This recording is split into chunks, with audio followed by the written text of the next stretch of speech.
یہ گنہگار اور کافر لوگ ہٹے ہوئے ہیں۔ دوسرا فائدہ کہ ذکر اللہ یطمئن القلوب کلھا، اللہ کا ذکر تمام دلوں کو اطمینان دیتا ہے، یہاں تک کہ کافروں کے دلوں کو بھی، کافروں کے دلوں کو بھی اطمینان دیتا ہے۔ آج کل جو میڈیکل سائنس کی بہت ساری جو تحقیقات اور یہ ہیں، آپ دیکھیے کہ جو لوگ پاگل پن کا، بے خوابی کا، نیند نہ آنے کا شکار ہوتے ہیں، ان کو مسکنات دی جاتی ہیں، اور بہت سارے طریقے، بعض لوگ سکون کے لیے موسیقی سنتے ہیں، فلمیں دیکھتے ہیں، الٹی سیدھی حرکتیں کرتے ہیں، لیکن سورہ رعد نے یہ بیان کیا کہ الذین آمنوا وتطمئن قلوبہم بذکر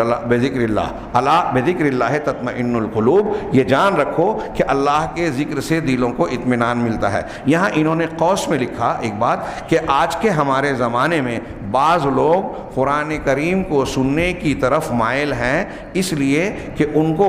یہ محسوس ہوتا ہے، انہوں نے واضح طور سے محسوس کیا کہ قرآن کو سننے سے ہم کو نفسیاتی سکون ملتا ہے، راحت ملتی ہے۔ اور یہ تجربہ کیجئے، میں نے اس سے پہلے کسی درس میں تذکرہ کیا تھا، بہت پرانی تحقیق ہے، امریکہ کی ایک مسلم اکیڈمی نے یہ تجربہ کیا تھا کہ ایک ہی قسم کے 25 پیشنٹ کو منتخب کیا گیا، ایک ہی بیماری کے 25 لوگوں کو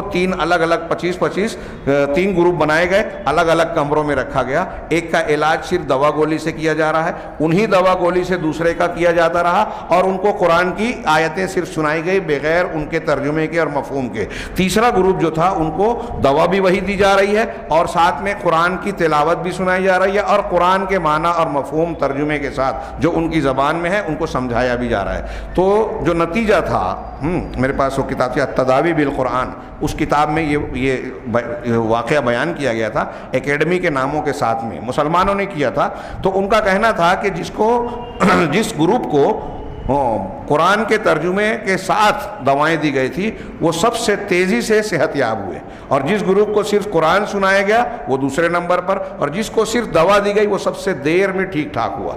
اس سے یہ پتہ چلا کہ قرآن انسان کے صحت یاب ہونے میں، اس کو نفسیاتی اور ذہنی قوت کے سلسلے میں انتہائی مددگار ثابت ہوتا ہے، علاج معالجے کے سلسلے میں بھی۔ موجودہ کورونا وبا کے ماحول میں جبکہ خوف اور دہشت لوگوں میں پھیلی ہوئی ہے، خاص طور سے غیر مسلم طبقات میں، ان کو یہ بات بھی بتانی چاہیے۔ میں نے ابھی درس میں ایک بات کہی تھی کہ آج کل ہمارے ہاں کچھ غیر مسلم ممبران پارلیمنٹ، ممبران اسمبلی اور عوام میں بھی لوگ پوچھتے ہیں مسلمانوں سے کہ مسلمانوں کو کرونا کیوں کم ہو رہا ہے، تو ہمارے ہاں کچھ لوگ یوں ہی جواب دے دیتے ہیں کہ چونکہ ہم لوگ بڑے کا گوشت کھاتے ہیں، کچھ لوگ کہتے ہیں کہ ہم 5 وقت نماز پڑھتے ہیں، بار بار وضو کرتے ہیں، غسل کرتے ہیں تو سینیٹائز ہو جاتا ہے۔ اس طرح کے الگ الگ جوابات دیتے ہیں۔ ایک جامع جواب دینا چاہیے کہ مسلمان کا عقیدہ اللہ تبارک و تعالیٰ کی ذات پر ہے، اس پر توکل ہے، اللہ کا خوف اور اللہ تبارک و تعالیٰ کے اس بات پر یقین کہ زندگی اور موت اس کے ہاتھ میں، اگر اس نے نہیں لکھی ہے تو دنیا کا کوئی مرض ہمیں مار نہیں سکتا، اور اس نے موت لکھی ہے تو کورونا نہیں، کوئی معمولی سی کھانسی اور معمولی سی بیماری بھی ہماری موت کی وجہ بن جائے گی۔ یہ چیز جو حوصلے کی شکل میں ہوتی ہے، یہ مقابلے اور مواجہے کی قوت پیدا کرتی ہے۔ وہ مسلمان جو خودکشی کرتے ہیں وہ اس حوصلے سے، اس ایمان سے محروم ہیں، اسی لیے خودکشی کر بیٹھتے ہیں اور ان کے اندر ایک قسم کی بزدلی پیدا ہوتی ہے۔ تو بہرحال یہ جب